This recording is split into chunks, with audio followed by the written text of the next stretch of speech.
Hi everyone, I'm Fiona. In today's video, we will talk about how to adjust the chain tightness in the horizontal cutting section. These two chains are located in the first face horizontal cutting section of EPS cutting line, and the chain tightness can be adjusted by adjusting the length of this screw, so that the chain is not too loose or too tight during running.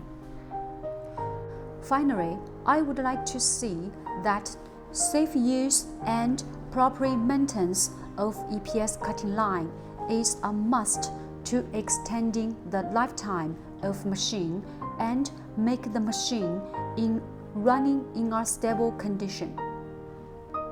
For more information about EPS machine and EPS mode, please contact us by email or leave your comments below. I'll see you next video.